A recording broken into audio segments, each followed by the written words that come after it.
You are now watching a clip from the Inspired by show. You can watch the full episode on our YouTube channel or listen on iTunes, Spotify, or wherever you get your podcasts. So make sure to head over there, leave us a 5-star rating if you enjoyed it, and follow the show. You mentioned there that you were born into the personal development industry. Tell us a bit about that. Yeah, so, you know what, whenever I tell this story, I always think to myself, what if? Like, what if this hadn't happened? Mm-hmm. So my mum was, when I was a kid, I would have been like 12 years of age, early 90s. She was working in a corporate career. She was HR director for a big publicly traded company. And the story she tells is a guy walks into her office who's one of her direct reports and goes, "You've got to read this book." And he starts telling her about this book written by a guy called Tony Robbins. And he's like, "You're going to love it, it's going to change your life, blah, blah, blah." And she takes the book, puts it on the shelf, doesn't read it for like a year. A year later, she's going through a really tough time personally, and for whatever reason, she just went, "I'm going to read the book." Like, just on a whim, just for no real reason. The book had been sat there for a year, reads the book, absolutely loves it. She ends up taking her kind of direct reports, her and like 5 people, to Tony Robbins' Unleash the Power Within event. Absolutely changes her life, loves every minute of it, buys everything, like I do and like you do as well. Just buys everything. Sounds familiar. Yeah, exactly. And so goes on the Tony Robbins Mastery University training, which is like a significant investment, lots of different trainings all over the world. She invested in that. Back then, they also had, this is smart by the way, and I'm actually surprised people don't do it. Maybe we should do it. And I don't think Tony Robbins even does it anymore. They used to run alongside the main event a kids camp. Because obviously the objection to purchasing what was then $10,000, and we're talking 30 years ago, so probably the equivalent of what would it be, like 40 grand now. The big barrier is, yes, it's 40 grand, but it's also probably 3 or 4 weeks across the year away from my family, all over the world, travel expense, all that sort of stuff. So let's take that problem away by providing essentially childcare while you're there. And it was more than childcare, it was almost like a personal development seminar for kids that ran alongside the main training. And so, I attended that when I was 12, and then kind of as I got a bit older, attended all the kind of Tony Robbins, Unleash the Power Within, Mastery University, ended up working as a volunteer in that organisation for a number of years. So yeah, I've never totaled it up.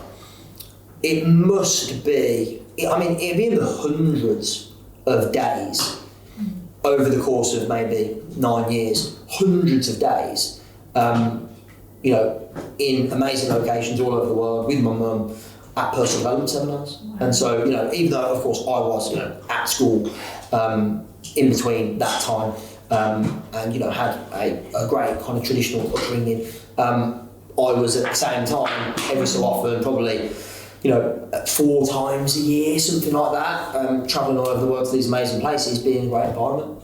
That's incredible. And it's cool. Shout out to your mum as well, because not many parents would do that for their children, and I'm sure that's a huge impact on your mindset growing up. Yeah, massively, and I think,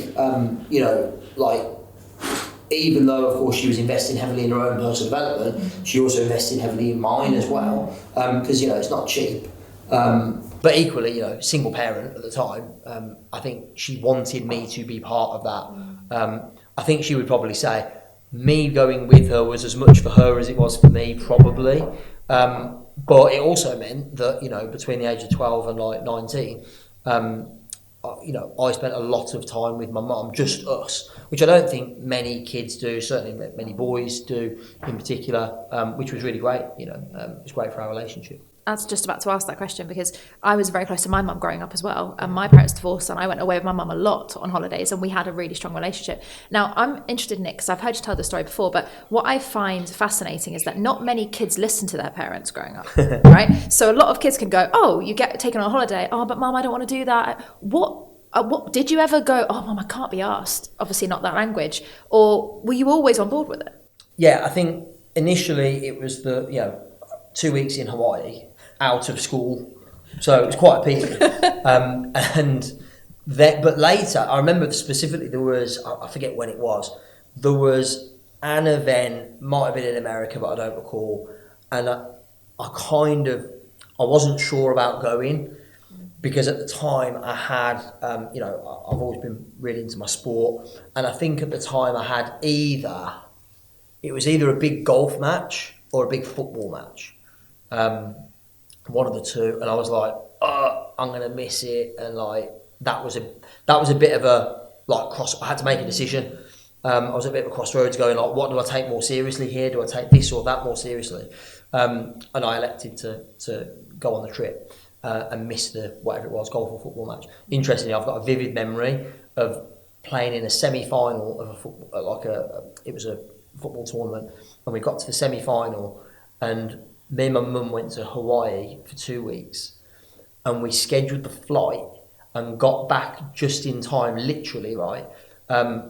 We flew into, I guess it was probably Heathrow, got straight in the car, drove back to Birmingham, and I got changed in the car, and I got there at half time, and I came on as a sub at half time.